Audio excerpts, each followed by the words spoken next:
Namaskar, welcome to @Jeevan the Multi. As you know, we are covering important current affair of January 2025 and this is the part 4. So let's begin. एक संस्था है PhD CCI यानी कि PhD chamber of commerce and industry. इनका कहना है कि भारत 2026 तक दुनिया की चौथी अर्थव्यवस्था बनने की उम्मीद है भारत का। इस चीज़ को ऐसे समझिए कि भारत 2026 तक यानी कि अगले साल तक दुनिया की चौथी सबसे बड़ी अर्थव्यवस्था हो जाएगा। किसके अनुसार? PhD CCI के अनुसार। जी हाँ, एज ऑफ नाउ अगर मैं बात करूं तो भारत विश्व की पांचवी सबसे बड़ी अर्थव्यवस्था के रूप में जाना जाता है। और अभी फोर्थ नंबर पर कौन है?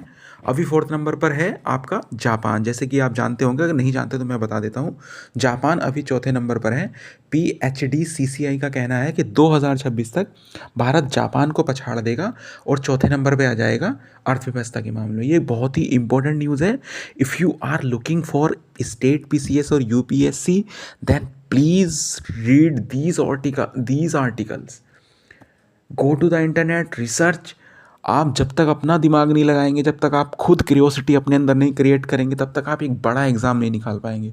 वन लाइनर एग्ज़ाम हो सकता है आप निकाल सकते हैं, लेकिन अगर आपके सपने हैं बड़ा एग्ज़ाम निकालने की, तब आपको डिटेल में पढ़ना पड़ेगा। जैसे कि आप कीवर्ड्स अपने स्क्रीन पे भी कुछ देख सकते हैं। GDP वृद्धि दर का जो अनुमान लगाया है PhD CCI ने 2024-25 में 6.8%, 2025-26 के लिए 7.7%। ये सब चीज़ें पढ़ लीजिए। भारत की जो वर्तमान वैश्विक रैंक है वो पाँचवीं सबसे बड़ी अर्थव्यवस्था की है और चौथी सबसे बड़ी अर्थव्यवस्था जापान को पीछे छोड़ते हुए बन जाएगा 2026 में। ये अनुमान किया है किसने? PhD CCI ने। ठीक है, ये सब चीज़ें आपको याद रखना। जैसे कि स्क्रीन पे आप स्क्रीन को पॉज कर सकते हैं, स्क्रीन को पॉज करके चीज़ें पढ़ सकते हैं। देखो, मेरे एक सब्सक्राइबर ने आज मेरे ऑफिस में आके, आज नहीं सॉरी सैटरडे को मेरे ऑफिस में आके लास्ट ईयर का यानी कि 2024 का स्टेट PCS का क्वेश्चन पेपर दिखाया और मुझे ये बड़ी जानकर खुशी हुई। बहुत लोगों को वो टफ़ पेपर लगा, बहुत टफ़ भी था, ऐसी बात नहीं है। लेकिन मुझे सबसे अच्छी चीज़ जो उसमें ये लगी वो ये लगी कि मेरे यूट्यूब चैनल की पहली वीडियो जो कि FDI से संबंधित थी, उससे संबंधित क्वेश्चन उसमें पूछा गया। अगर किसी ने वो मेरी 3 या 4 मिनट की वीडियो भी देखी होगी तो वो समझ जाएगा कि मेरे जो वीडियोस बनाने का लेवल है वो क्या होने वाला। आप मेरे चैनल को 1 या 1.5 साल केवल फॉलो कीजिए, ट्रस्ट कीजिए, उसके बाद किसी एग्ज़ाम में जाए, आपका पूरा नज़रिया बदल जाएगा। आप जो इलेक्शन में जाते हैं, वोट तक करते हैं ना, मैं आपको कोई पॉलिटिक्स नहीं करूँगा, लेकिन आपका सारा नज़रिया बदल जाएगा कि चीज़ों को किस तरीके से ऑब्जर्व करना चाहिए। So please follow me. Then एक और मेरे पास, बढ़ते हैं अपने टॉपिक की तरफ, एक और मेरे पास खबर है कि दिसंबर 2024 में थोक महंगाई बढ़कर 2.37 पर आ गई है। ये थोड़ी चिंताजनक बात है। ये जितने भी, देखो, महंगाई से संबंधित जितनी भी चीज़ें होती हैं, आप अगर ROA या स्टेट PCS के लिए देख रहे हैं तो इसका लेटेस्ट डेटा देख के जाए। अभी जो मेरे पास है डेटा वो दिसंबर 2024 का है। जी हाँ, दिसंबर 2024 में भारत में जो थोक कहना चाहिए मूल्य मुद्रास्फीति है वो 2.37 हो गई है। आप इस चीज़ को ऐसे समझिएगा। देखो, इसमें मैंने स्टडी करी, मैंने पढ़ा, तो मैं एक चीज़ को पढ़ के बड़ा चिंतित हुआ कि नवंबर में 1.89 थी और दिसंबर में 2.37 हो गई है महंगाई बढ़कर।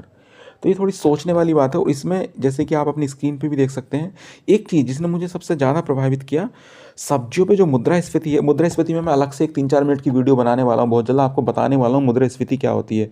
मैं जानता हूँ इन्फ्लेशन के बारे में आप में 99% लोग नहीं जानते होंगे। सब्जियों की जो मुद्रास्फीति यानी कि महंगाई दर, अगर मैं इसको बिल्कुल सिंपल भाषा में कहूँ तो नवंबर से ज़्यादा थी दिसंबर में, जो कि दिसंबर में कम होनी चाहिए। नवंबर में 28.57 थी, दिसंबर में 28.65 हो गई है। ये अपने आप में एक चिंताजनक बात है जो कि हमें सोचना चाहिए। ठीक है, तो ये याद रखना है आपको कि दिसंबर 2024 में थोक महंगाई बढ़कर 2.37 हो गई है और नवंबर में कितनी थी? नवंबर 2024 1.89। और एग्ज़ाम में जाने से पहले महंगाई से संबंधित जो भी डेटा है उसको ज़रूर पढ़ लें। आप किसी भी एग्ज़ाम, मान के चलिए आप मार्च में किसी एग्ज़ाम में जा रहे हैं, तो उससे जो लेटेस्ट डेटा है वो आप पढ़ सकते हैं। ठीक है, और एक जो बहुत ही महत्वपूर्ण मेरे पास एक न्यूज़ है, L&T launches second multipurpose vessel for Indian navy. जी हाँ, भारतीय नौसेना के लिए L&T शिपयार्ड द्वारा जो 2 मल्टीपर्पज़ वेसल्स थे, उनमें से ये दूसरा है जिसका नाम है कहना चाहिए उत्कर्ष। जैसे कि आप स्क्रीन पे देख सकते हैं, भारत ने उत्कर्ष को दूसरे बहुउद्देशीय पोत के रूप में अनावरण किया। पहले का नाम था INS समर्थक। इन सब के बारे में भी आप चाहें तो डिटेल में पढ़ सकते हैं जाके। उत्कर्ष की जो लंबाई है वो 106 मीटर है और इसकी जो स्पीड है यानी कि गति, जैसा आप जानते हैं जहाज़ की जो स्पीड होती है वो नोट्स में होती है, 15 नॉट्स इसकी गति है। और एल के बारे एल के जैसे चेयरमैन अभी बहुत ज़्यादा सुर्खियों में थे, उन्होंने कहा था कि संडे में भी काम करो। बहुत उनको कुछ उल्टा सीधा भी सुनने को मिला, जो कि सही कहा लोगों ने, संडे में काम करो। ये एल चेयरमैन शायद भूल गए थे, वो अपने इन्वायरमेंट में लोगों को डालना चाह रहे थे।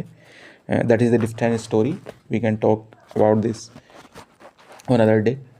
और एल के बारे में बता दो, एल के जो हेड ऑफिस है वो मुंबई में है, लेकिन एल की जो शिपयार्ड है, यानी कि शिप बिल्डिंग जो इनकी कंपनी है, उसके हेड ऑफिस हमेशा आपको चेन्नई में मिलेंगे। ये आपको याद रखना है। एल के बारे में भी आप पढ़ सकते हैं, इस बार काफ़ी सुर्खियों में एल रही है, ठीक है। तो ये आप उत्कर्ष के बारे में, समर्थक, वो मैंने बता दिया कि जो पहला था वो समर्थक था। इन सब चीज़ों को आपको याद रखना है। Thank you for watching, thank you for listening, and please please please share the video. मैं शेयर करने के लिए इसलिए ज़्यादा जोर देता हूँ, हो सकता है आप में से कुछ लोगों के काम की वीडियो ना हो, आप ना तैयारी करते हो ना कुछ हो, लेकिन आपके सगे संबंधी जानने वाले कुछ ऐसे होंगे जो वीडियोज़ को जो किसी भी एग्ज़ाम की तैयारी करते हैं, तो हो सकता है उनकी ये वीडियोज़ बहुत काम किया है। आप एक दिन भर तो आप रील्स तो देखते ही होंगे इंस्टा पे या यूट्यूब पे, आप कुछ टाइम के लिए 5-7 मिनट निकाल के वीडियोज़ भी देख सकते हैं, और उसके बाद आप एग्ज़ाम में बैठिए, आप देखिए कि जो मैं वीडियोज़ बना रहा हूँ उससे संबंधित आपको चीज़ें मिल रही हैं कि नहीं। आप प्लीज़ एक बार फॉलो कीजिए।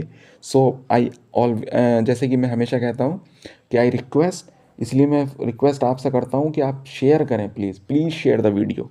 और आपको वीडियो अगर पसंद आए तो प्लीज़ लाइक भी कर सकते हैं, और कोई भी चीज़ है तो उसके बारे में आप कमेंट करके मुझे बता सकते हैं। एक MCQs मैं आपसे पूछूंगा कि भारतीय मौसम विज्ञान विभाग ने हाल ही में अपने 150 वर्ष पूरे कर लिए हैं, उन्होंने कौन सी तारीख को, यानी कि कौन सी डेट को अपना 150वां दिवस मनाया है। मैं आपको ऑप्शन देता हूँ, 15 जनवरी, 14 जनवरी, यानी कि 15 जनवरी, 14 जनवरी, 13 जनवरी, या 9 जनवरी, या 9 जनवरी, ठीक है। और आप मुझे एक चीज़ और बता सकते हैं कि IMD की जो स्थापना हुई है, IMD के बारे में पढ़ लें और सोचें कि IMD की स्थापना किस लिए हुई थी, क्या कारण था कि जो IMD की स्थापना करनी पड़ी। 150, यानी कि आज़ादी से पहले IMD की स्थापना हो चुकी थी। IMD के बारे में जाएं इंटरनेट पे, go to the internet and read the full article about IMD। Thank you for watching, thank you for listening, God bless you all.